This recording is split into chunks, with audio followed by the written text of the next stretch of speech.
नमस्कार दोस्तों, आप सभी का स्वागत है हमारे YouTube चैनल पर। तो आज हमारी उत्तराखंड की 19वीं क्लास होगी, तो जिसमें कि हम देखेंगे उत्तराखंड के नेशनल पार्क और बाकी उत्तराखंड की यूनेस्को साइट वगैरह और आरक्षी क्षेत्र वगैरह, ये सभी देखेंगे हम उत्तराखंड के। तो आप पूरी क्लास में जुड़े रहिएगा, पूरी क्लास देखिएगा, इम्पोर्टेंट क्लास रहेगी आज की।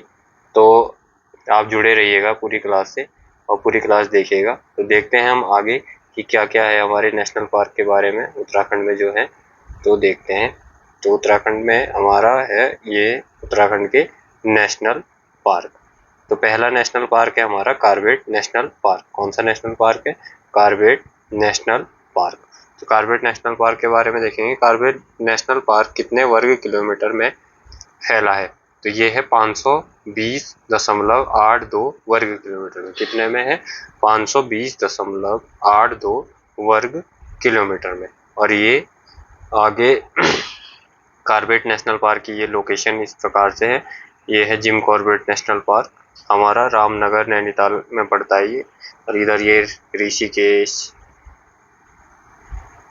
हरिद्वार हो गया, लेंसडॉन, ये जिम कॉर्बेट नेशनल पार्क का पूरा एरिया है। ये रामनगर, नैनीताल वगैरह, रानीखेत, तो इस प्रकार से लोकेटेड है ये जिम कॉर्बेट नेशनल पार्क। तो इसके फैक्ट भी देख लेते हैं हम कि क्या क्या फैक्ट है इसके जिम कॉर्बेट नेशनल पार्क के। तो ये अगर पूछेगा कि जिम कॉर्बेट नेशनल पार्क कितने जिलों में स्थित है, तो ये है 2 जिलों में। कितने जिलों में है? 2 जिलों में स्थित है। ध्यान रखेंगे आप ये पॉइंट भी। कौन कौन से हैं वो 2 जिले? तो पौड़ी और नैनीताल। तो पौड़ी में कितना है? ये 312.76 वर्ग किलोमीटर। कहाँ? पौड़ी में है ये।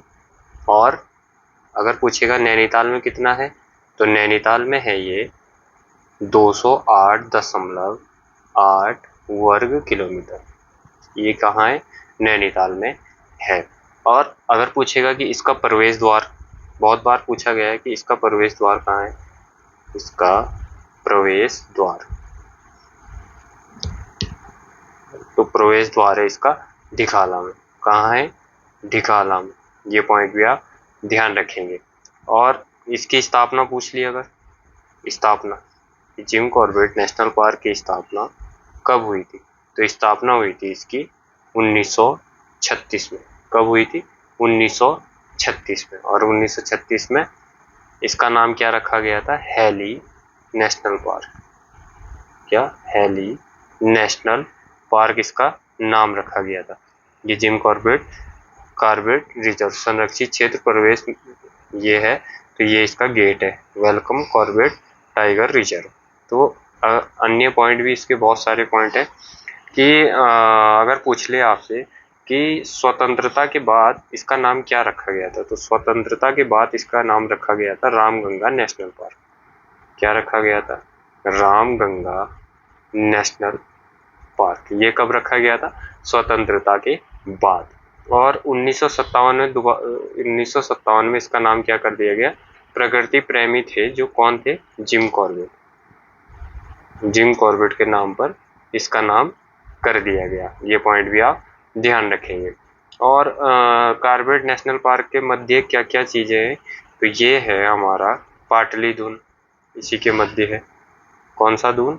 पाटली दून। कहाँ है ये? जिम कॉर्बेट के मध्य है। और एक है Corbett water park, waterfall, sorry, Corbett water fall, ये भी इसके मध्य में है। और पश्चिमी रामगंगा भी इसके बीचों बीच से बहती है। कौन सी नदी बहती है इसके बीचों बीच? तो वो बहती है पश्चिमी रामगंगा। ये इसके बीचों बीच से बहती है। और इसके साथ और भी पॉइंट बहुत सारे हैं कि प्रथम टाइगर रिजर्व घोषित किया गया। किसको? जिम कॉर्बेट नेशनल पार्क को क्या किया गया? प्रथम टाइगर रिजर्व, प्रथम टाइगर रिजर्व घोषित किया गया। और कब किया गया? ये किया गया 1 नवंबर 1973 को। 1 नवंबर 1973 को इसको प्रथम टाइगर रिजर्व घोषित किया गया। और इसी के साथ 2-4 पॉइंट और है कि प्रथम टाइगर रिजर्व और 500 मीटर दायरे को साइलेंस जोन भी घोषित किया गया। कितने? 500 मीटर दायरे को। कब किया गया? अप्रैल 2012 में। अप्रैल 2012 में। और यहीं पे 2013 में स्पेशल टाइगर प्रोटेक्शन फोर्स का गठन किया गया। किसका गठन किया गया?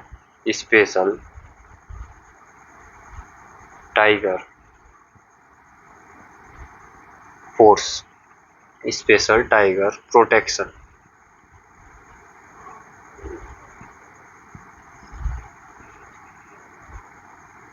फोर्स का गठन किया गया। ध्यान रखेंगे। और इसमें और 2020 में जब कोरोना फैला था तो देश का प्रथम, किसका? देश का प्रथम एनिमल क्वारंटाइन सेंटर यहाँ बनाया गया। क्वारंटाइन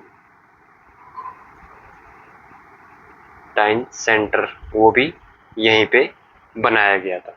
तो ये सभी फैक्ट हमारे जिम कॉर्बेट नेशनल पार्क से जुड़े हुए। तो ये सभी आप नोट कर लीजिएगा और याद कर लीजिएगा। इससे बाहर तो पूछेगा नहीं कुछ भी, तो ये सभी फैक्ट आप याद कर लीजिएगा। नेक्स्ट होगा हमारा, तो नेक्स्ट देखते हैं हम। नेक्स्ट है हमारा गोविंद नेशनल पार्क की स्थापना कब हुई थी? तो गोविंद नेशनल पार्क की स्थापना हमारा 1980 में हुई थी। तो गोविंद नेशनल पार्क, ये गोविंद नेशनल पार्क का है। तो इसकी स्थापना कब हुई थी? तो ये हुई थी हमारा 1980 में। ध्यान रखेंगे आप ये पॉइंट भी। पर और एक पॉइंट आप और ध्यान रखेंगे कि कहीं कहीं पर ये 1990 भी दिया हुआ है। इनके साइड वगैरह पे 1990 भी दिया हुआ है। तो ये भी आप ध्यान रखेंगे, कहीं पे 1990 और कहीं पे 1980 दिया हुआ है। तो ये आप दोनों पॉइंट आप ध्यान रखोगे जो भी पूछा जाएगा। तो यहाँ पे लेपर्ड वगैरह ये सभी पाए जाते हैं, मोनाल वगैरह। तो ये आप देख लेंगे, मोनाल, गिद्ध वगैरह ये यहाँ पे पाए जाते हैं। कहाँ पे? गोविंद नेशनल पार्क में। ये पॉइंट भी आप सभी ध्यान रखेंगे। और इसी के साथ गोविंद नेशनल पार्क में जो पॉइंट बन सकते हैं हमारा, कि ये कितने वर्ग किलोमीटर में फैला हुआ है। कितने वर्ग किलोमीटर में फैला है गोविंद नेशनल पार्क?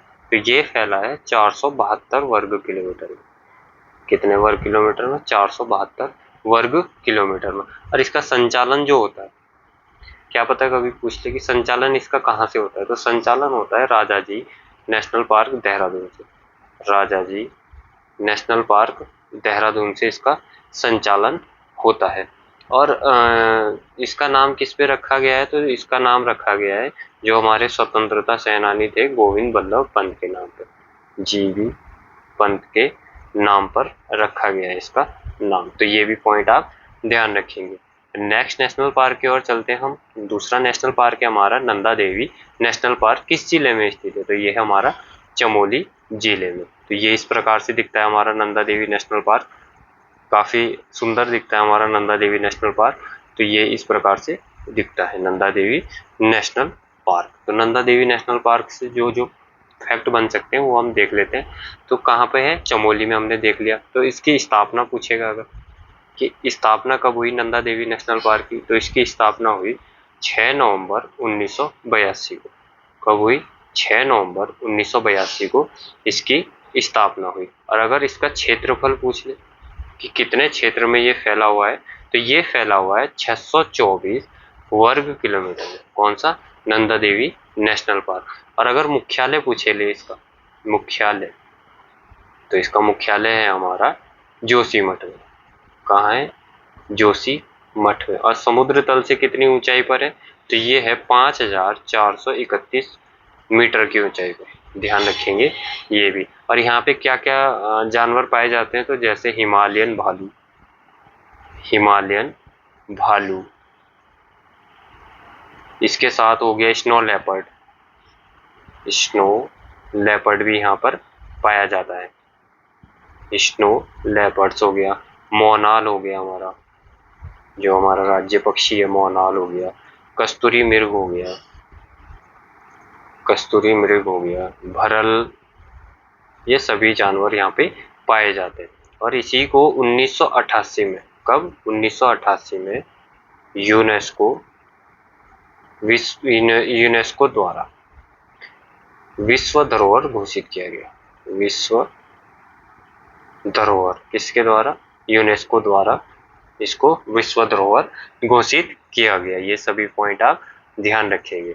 इसके बाद फोर्थ नेशनल पार्क होगा हमारा, ये है फूलों की घाटी नेशनल पार्क की स्थापना कब हुई थी? तो ये हुई थी हमारा 1982 में। कब हुई थी फूलों की घाटी की? 1982 में। और कितने एरिया में फैला हुआ है? तो ये है 87.50 वर्ग किलोमीटर में फूलों की घाटी फैली हुई है। और ये कहाँ पर है? चमोली में। कहाँ पर है? चमोली में। और स्कंद पुराण के केदार खंड में इसको क्या कहा गया है? नंदन कानन। क्या कहा गया है? नंदन कानन। किसमें कहा गया है? स्कंद पुराण के केदार खंड में। ये भी पॉइंट आप ध्यान रखेंगे। तो किस तरह का दिखता है हमारा फूलों की घाटी नेशनल पार्क? तो ये सुंदर दृश्य कहाँ का है? ये है हमारा फूलों की घाटी नेशनल पार्क का। ये भी आप ध्यान रखेंगे। और इसमें जो अन्य फैक्ट बनते हैं तो वो बनते हैं जो कालिदास की कालिदास की मेघदूत में, जो कालिदास की मेघदूत रचना है उसमें इसको अलका कहा गया है। क्या कहा गया है? अलका कहा गया है। और ये कहाँ पे है? तो ये नर व गंधमादन पर्वत के बीच में है। और कितने ऊंचाई पर है? तो ये 3600 मीटर की ऊंचाई पर स्थित है। कितने? 3600 मीटर की ऊंचाई पर स्थित है। और इसी के बीच से, किसके? फूलों की घाटी के नेशनल पार्क के मध्य से कौन सी नदी बहती है अगर पूछ ले? तो ये बहती है इसके मध्य से पुष्पावती नदी। कौन सी नदी बहती है? पुष्पावती नदी इसी के मध्य से बहती है। और ये 14 जुलाई, कब? 14 जुलाई 2005, 14 जुलाई 2005 को इसको यूनेस्को विश्व धरोहर में शामिल किया गया। यूनेस्को में कब शामिल किया गया? 14 जुलाई 2005 को। और यहीं पे पूछेंगे कि जो ये फूल दिख रहे हैं आपको, ये फूल खिलने का समय कब है?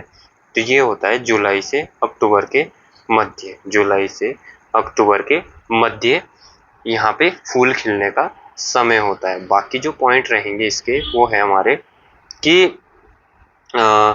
इसका खोज का श्रेय, यानी फूलों की घाटी का खोज किसने की थी? तो ये एक यात्री थे, फ्रैंक स्माइथ। कौन थे? फ्रैंक स्माइथ द्वारा इसको खोजा गया था। कब खोजा गया? 1931 में बोलते हैं लगभग, तो इस समय इसको खोजा गया। और इन्हीं की एक पुस्तक है the valley of flower. The valley of flower पुस्तक इसकी है। तो ये है फ्रैंक स्माइथ की। और जिसमें कि इन्होंने जिक्र किया है कि 250 किस्म के बीज, यानी 250 फूलों के किस्म के बीज ये अपने साथ लेकर गए। यहीं पे एक क्वेश्चन पूछा गया था, शायद मेरे ध्यान नहीं आ रहा है, या यूके ट्रिपल एस या यूके पीएससी के एग्जाम में, कि एक लेडी की यहाँ पे पैर फिसलने से, पहाड़ से पैर फिसलने से मृत्यु हुई थी। ये कब हुई थी? तो ये हुई थी 1939 में। और इनका नाम था मार्गरेट लेक। मार्गरेट लेक इस महिला का नाम था। इनकी यहाँ पे मृत्यु हुई थी। और यहाँ पे भी कस्तूरी मृग, गुलदार, भालू वगैरह यहाँ पे पाए जाते हैं। कहाँ पे? फूलों की घाटी नेशनल पार्क में। काफी अच्छा दृश्य दिखता है यहाँ पे फूलों की घाटी नेशनल पार्क का। और शायद अभी कल या परसों में फूलों की घाटी के लिए पर्यटकों के लिए भी खोल दिया गया है शायद। तो ये सभी पॉइंट आप फूलों की घाटी नेशनल पार्क से ध्यान रखेंगे। आगे चलते हैं हम। नेक्स्ट हमारा पांचवा होगा हमारा, देखते हैं हम पांचवा कौन सा है। तो फिफ्थ हमारा राजा जी नेशनल पार्क की स्थापना कब हुई थी? तो राजा जी नेशनल पार्क की स्थापना 1983 में हुई थी। तो ये राजा जी नेशनल पार्क हमारा राष्ट्रीय उद्यान ये है हमारा, जो कि 3 जिलों में पड़ता है शायद, देहरादून, पौड़ी और ये। उसके मैप में जिस प्रकार से लोकेटेड होता है, मसूरी ऐसे इस प्रकार से मैप में दिखता है हमारा राजा जी नेशनल पार्क। तो आगे देखते हैं राजा जी नेशनल पार्क से रिलेटेड जो जो क्वेश्चन बन सकते हैं। तो राजा जी अगर पूछेगा राजा जी नेशनल पार्क कितने जिलों में है? तो ये 3 जिलों में विस्तृत है। कौन कौन से जिले हैं? तो एक हो गया हमारा देहरादून,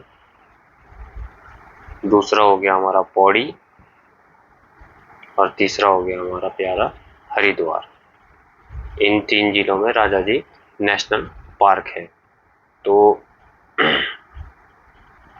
अगर पूछेगा राजाजी नेशनल पार्क का क्षेत्रफल कितना है, तो इसका क्षेत्रफल है हमारा 820.42 वर्ग किलोमीटर। 820.42 वर्ग किलोमीटर है। अगर इसका मुख्यालय पूछेगा, मुख्यालय कहाँ है, तो इसका मुख्यालय हमारा देहरादून में। कहाँ पर है इसका मुख्यालय?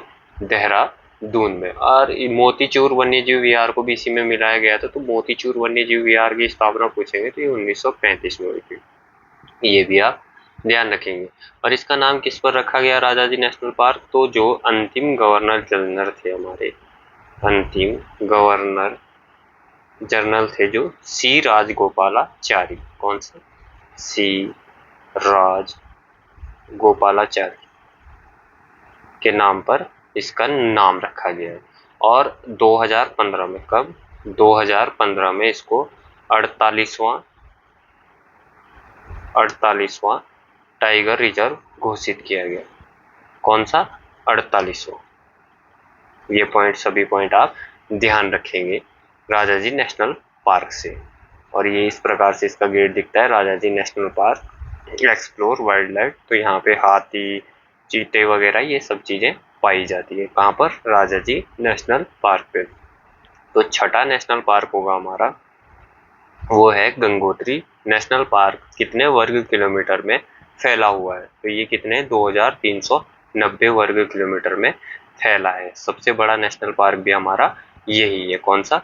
Gangotri national park. तो ये गंगोत्री नेशनल पार्क का प्रवेश द्वार इस तरीके से दिखता है। और इस तरीके से सुंदर गंगोत्री नेशनल पार्क हमारा दिखता है। हिमालय के बीचों बीच में ये नेशनल पार्क पड़ता है।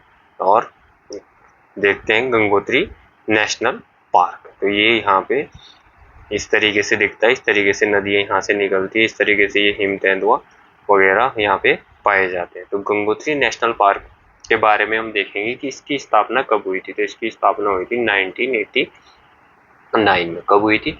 1989 में। और ये कहाँ पर है? तो ये है उत्तर काशी में। कहाँ पर है? उत्तर काशी में पड़ता है। और सबसे बड़ा नेशनल पार्क है ये, उत्तराखंड का सबसे बड़ा नेशनल पार्क। इसमें क्षेत्रफल की दृष्टि से सबसे बड़ा नेशनल पार्क भी हमारा यही है। और हिम तेंदुआ संरक्षण केंद्र भी यहीं पर है। कौन सा? हिम तेंदुआ संरक्षण केंद्र कहाँ पर है? ये भी हमारा यहीं पर है, गंगोत्री नेशनल पार्क में। तो आगे चलते हैं हम। आगे है हमारा, फटाफट से देखते हैं, थोड़ा वीडियो नहीं तो काफी लंबा हो जाएगा। तो आगे हमारा राज्य के वन्य जीव विहार। तो ये थोड़ा जल्दी से देखेंगे। तो वन्य जीव विहार में है हमारा पहला गोविंद वन्य जीव विहार की स्थापना कब हुई थी? तो गोविंद वन्य जीव विहार की स्थापना हुई थी 1955 में। कब हुई थी? 1955 में। ये भी कहाँ है? तो ये भी उत्तरकाशी में ही स्थित है। कहाँ पर स्थित है? उत्तरकाशी में ही स्थित है। अगर इसका क्षेत्रफल पूछेंगे तो इसका क्षेत्रफल है हमारा 485.89 वर्ग किलोमीटर। 485.89 वर्ग किलोमीटर इसका क्षेत्रफल है। आगे चलेंगे, नेक्स्ट होगा हमारा केदारनाथ वन्य जीव विहार की स्थापना किस सन में हुई थी? तो ये हुई हमारा 1972 में। कब हुई? 1972 में। कितने वर्ग किलोमीटर में? तो ये है 975.20 वर्ग किलोमीटर। कितना? 975.20 वर्ग किलोमीटर। और किन किन जिलों में है ये? तो ये है हमारा चमोली प्लस रुद्रप्रयाग में फैला हुआ है। ये पॉइंट भी आप ध्यान रखेंगे। और यहाँ पे क्या है? यहाँ पे तो यहाँ पे है हमारा हिमालय कस्तूरी मृग संरक्षण केंद्र। कौन सा? हिमालयी कस्तूरी मृग संरक्षण केंद्र। संरक्षण केंद्र यहीं पे इसी के लिए इसको यहाँ पे स्थापित किया गया था। तो आगे चलते हैं। तीसरा है हमारा अस्कोट वन्य जीव विहार। तो अस्कोट वन्य जीव विहार की स्थापना पूछी है तो ये हुई थी 1986 में। कब हुई थी? 1986 में। और अस्कोट वन्य जीव विहार कहाँ है? तो ये है हमारा पिथौरागढ़ में। कहाँ पर है? पिथौरागढ़ में। और यहाँ पर क्या पाए जाते हैं? सर्वाधिक कस्तूरी मृग अगर पूछेगा कहाँ पर, किस वन्य जीव विहार में पाए जाते हैं, तो सर्वाधिक कस्तूरी मृग अस्कोट वन्यजीव विहार में ही पाए जाते हैं। ये पॉइंट भी आप ध्यान रखेंगे। कितने वर्ग किलोमीटर में फैला हुआ है, तो ये है 600 वर्ग किलोमीटर में फैला हुआ है। कितने वर्ग किलोमीटर में फैला हुआ है, ध्यान रखेंगे 600 वर्ग किलोमीटर में ये फैला हुआ है। फोर्थ देखेंगे हम, फोर्थ है हमारा सोना हो गई, सोना नदी वन्यजीव विहार। तो ये इसकी स्थापना कब हुई थी, 1987 में। और ये कहाँ पर स्थित है, तो ये है हमारा पौड़ी में। ध्यान रखेंगे कहाँ पर है, पौड़ी में। और ये कितने वर्ग किलोमीटर में फैला हुआ है, तो ये है 301.18 वर्ग किलोमीटर। ध्यान रखेंगे ये कितने में, 301.18 वर्ग किलोमीटर में फैला हुआ है। इसके बाद पांचवा है हमारा बिनसर वन्य जीव विहार। इसकी स्थापना कब हुई, तो इसकी स्थापना हुई 1988 में। कब हुई, 1988 में। इसका क्षेत्रफल कितना है, तो 47.07 वर्ग किलोमीटर। ध्यान रखेंगे आप। और ये कहाँ पर है बिनसर वन्य जीव विहार, तो यह है अल्मोड़ा में। ध्यान रखेंगे ये भी अल्मोड़ा में स्थित है। नेक्स्ट है हमारा छठा मसूरी वन्य जीव विहार की स्थापना। तो ये हुई थी 1993 में। कब हुई थी, 1993 में। और ये कितने वर्ग किलोमीटर है, 11 वर्ग किलोमीटर। सबसे छोटा है ये, ध्यान रखेंगे 11 वर्ग किलोमीटर। कहाँ है, देहरादून में। ये पॉइंट भी आप ध्यान रखेंगे। लास्ट है हमारा वन्य जीव विहार जो है नंदौर होगा। ये गलत हो गया थोड़ा, नादूर हो गया, यहाँ पे होगा नंदौर। नंदौर वन्य जीव विहार, इसकी स्थापना कब हुई, तो इसकी स्थापना हुई 2012 में। कितने वर्ग किलोमीटर है, तो यह है 270 वर्ग किलोमीटर। कितने, 270 वर्ग किलोमीटर। कहाँ पर फैला हुआ है, तो ये नैनीताल प्लस चंपावत में फैला हुआ है। तो अगर पूछेंगे सबसे बड़ा वन्य जीव विहार कौन सा है, तो सबसे बड़ा वन्य जीव विहार अभी बताया था हमने कौन सा है, केदारनाथ वन्य जीव विहार। क्योंकि इसका क्षेत्रफल कितना है, 975.20 वर्ग किलोमीटर। और सबसे छोटा कौन सा है, मसूरी। कौन सा है, मसूरी। और सबसे नया जो है वो कौन सा है, नंदौर वन्य जीव विहार। इसकी स्थापना 2012 में हुई थी। ये सभी पॉइंट आप वन्य जीव विहार से ध्यान रखेंगे। नेशनल पार्क कितने हैं उत्तराखंड में, 6। वन्य जीव विहार कितने हैं, 7। ये पॉइंट आप ध्यान रखेंगे। आगे चलते हैं हम, आगे क्या है, तो ये है हमारे उत्तराखंड के नेशनल पार्क। कौन कौन से होगी, गंगोत्री हो गया, वैली ऑफ फ्लावर हो गया, नंदा देवी हो गया, और गोविंद पशु विहार हो गया, राजाजी नेशनल पार्क हो गया, जिम कॉर्बेट नेशनल पार्क हो गया।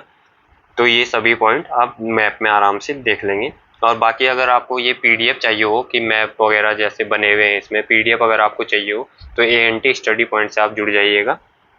क्योंकि जो टेलीग्राम चैनल है वहाँ पे हम पीडीएफ शेयर कर देते हैं, तो वहाँ से आप पीडीएफ डाउनलोड कर सकते हो और वहाँ से भी आप पढ़ाई कर सकते हो अच्छे तरीके से। तो आगे हम सोच रहे हैं कि टेस्ट वगैरह भी शुरू करेंगे, तो वो टेलीग्राम चैनल पे ही दिए जाएंगे। तो आप टेलीग्राम चैनल को ज़रूर सब्सक्राइब करें, वहाँ पे जुड़ें, और बाकी सूचनाएं वहीं पे दे दी जाती हैं। तो देखते हैं आगे क्या क्वेश्चन है हमारा। नेक्स्ट है हमारा कि राज्य में संरक्षण आरक्षित क्षेत्र। तो राज्य में संरक्षण आरक्षित क्षेत्र कितने हैं, तो ये है हमारे 4। कितने हैं, 4। तो आसन वेटलैंड आरक्षित की स्थापना कब हुई थी, तो ये हुई थी 2005 में। कब हुई थी, 2005 में। और इसका क्षेत्रफल कितना है, 444.4 वर्ग हेक्टेयर। ध्यान रखेंगे हेक्टेयर में ये है। और ये कहाँ पर है, देहरादून में। कहाँ पर है, देहरादून में। और 2020 में आसन को क्या 38वां रामसर स्थल घोषित किया गया है। 38वां रामसर स्थल इसको घोषित किया गया है। ये पॉइंट भी आप इससे ध्यान रखेंगे। आगे चलते हैं, सेकंड होगा हमारा झिलमिल झील आरक्षित क्षेत्र की स्थापना कब हुई। तो झिलमिल क्षेत्र आरक्षी की स्थापना कब हुई, ये हुई 2005 में। कब हुई, 2005 में। और ये कहाँ पर है, तो ये हमारा हरिद्वार में। कहाँ पर है, हरिद्वार में। इसका क्षेत्रफल कितना है, इसका क्षेत्रफल है 3783.5 वर्ग हेक्टेयर। ये हेक्टेयर में ध्यान रखेंगे आप। नेक्स्ट है हमारा पावलगढ़ संरक्षण, जिसका नया नाम क्या हो गया है, सीतावनी कंजर्वेशन की स्थापना कब हुई, तो इसकी स्थापना हुई 2012 में। कब हुई, 2012 में। कहाँ है ये, तो ये है नैनीताल में।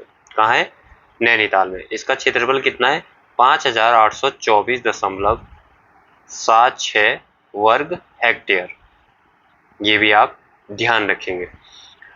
फोर्थ होगा हमारा फोर्थ है Naina Devi Himalayan board conservation reserve की स्थापना कब हुई? तो ये हुई थी 2015 में। कब हुई थी? 2015 में। ध्यान रखेंगे ये भी नैनीताल में ही है और इसका क्षेत्रफल कितना है? 21,224.5 वर्ग हेक्टेयर। ये आप ध्यान रखेंगे। और यहाँ पे 600 पक्षियों की प्रजातियां पाई जाती। कितने? 600 पक्षियों की प्रजाति यहाँ पे पाई जाती है। 600 ध्यान रखेंगे आप ये भी। नेक्स्ट होगा हमारा, नेक्स्ट चलते हैं हम आगे। नंदा देवी बायोस्फीयर रिजर्व की स्थापना कब हुई थी? तो ये हुई थी 1988 में। कब हुई थी? 1988 में। और इसका क्षेत्रफल कितना है? तो इसका क्षेत्रफल है 5,860 वर्ग किलोमीटर। कितना है? 5,860 वर्ग किलोमीटर। और ये कितने जिलों में? तो ये है 3 जिलों में। और वो 3 जिले कौन कौन से हैं? तो एक होगा हमारा पिथौरागढ़, पिथौरागढ़। और दूसरा जो जिला है वो है हमारा चमोली। और जो तीसरा जिला है वो है हमारा बागेश्वर। तो ये आप पॉइंट ध्यान रखेंगे क्योंकि यहाँ से क्वेश्चन बनता है, थोड़ा घुमा के ट्रिकी क्वेश्चन बनता है, तो आप ध्यान से पढ़ेंगे इस क्वेश्चन को। आगे चलते हैं हमारा कि नंदा देवी बायोस्फीयर रिजर्व को IUCN के मैन एंड बायोस्फीयर प्रोग्राम के तहत विश्व धरोहर कब घोषित किया गया? तो ये किया गया 1988 में। किसके तहत? IUCN के मैन बायोस्फीयर प्रोग्राम के तहत। कब किया गया? 1988 में। ये पॉइंट भी आप ध्यान रखेंगे। आगे चलते हैं हम। फूलों की घाटी को विश्व विरासत की सूची में कब शामिल किया गया? तो ये किया गया 2005 में। ये हमने पहले भी देख लिया कब किया गया, 2005 में। नेक्स्ट है हमारा कि कुंभ मेला को यूनेस्को ने मानवता की अमूर्त सांस्कृतिक विरासत स्थल कब घोषित किया गया? ये किया गया 7 दिसंबर 2017 को। कब किया गया? 7 दिसंबर 2017 को। और यहीं पे एक और भी किया गया था इनके द्वारा, वो किया गया था रम्माण। तो रम्माण को भी अमूर्त सांस्कृतिक धरोहर के तहत यूनेस्को ने विरासत घोषित की गई थी। तो रम्माण को किया गया था 2 अक्टूबर 2009 को। कब किया गया था? 2 अक्टूबर 2009 को किया गया था। तो ये सभी आप पॉइंट ध्यान रखेंगे। काफ़ी कुछ इस वीडियो में था जानने के लिए, तो आप सभी ने अच्छे से अगर देखी होगी पूरी वीडियो, यहाँ तक देखी अगर आपने, तो वीडियो को लाइक एंड शेयर जरूर कीजिएगा। और साथ ही ये अच्छे से पढ़ लीजिएगा क्योंकि यहाँ से क्वेश्चन, जैसे अभी हमारा 29 तारीख को फॉरेस्टर का एग्ज़ाम भी होना है, तो वहाँ पे भी यहाँ से ज़रूर क्वेश्चन बनेगा। और बाकी जो यूके SSS और यूके PSC के एग्ज़ाम होते हैं, चाहे लोअर PCS हो, अपर PCS हो, अभी वीडियो पटवारी का एग्ज़ाम होना है, उत्तराखंड पुलिस का एग्ज़ाम होना है, और फॉरेस्टर तो आपको बता ही दिया, ये सभी एग्ज़ाम होने हैं। तो यहाँ से क्वेश्चन बनने का काफ़ी चांसेस है। तो आप अच्छे से वीडियो देख लीजिएगा। और बाकी हमने बता ही दिया है बीच में कि टेलीग्राम चैनल पे आपको PDF दे दी जाएगी, वहाँ पे भी आप जुड़ सकते हैं। और बाकी मैं एक बात और कहना चाहूँगा कि अगर वीडियो में आपको कोई भी कमी लगती है तो आप कमेंट करके ज़रूर बताइएगा। और चैनल को ज़्यादा से ज़्यादा शेयर करें ताकि हम जो दूर दूर बच्चे हैं और जिनके पास बुक वगैरह नहीं हो पाती, तो हम सारी बुकों से क्वेश्चन उठा के पिक करके तब जाके वीडियो बनाते हैं। तो आप वैसे लोगों तक वीडियो ज़रूर पहुंचाइएगा। बाकी आज की वीडियो यहीं पे समाप्त करते हैं। जय हिंद, जय उत्तराखंड।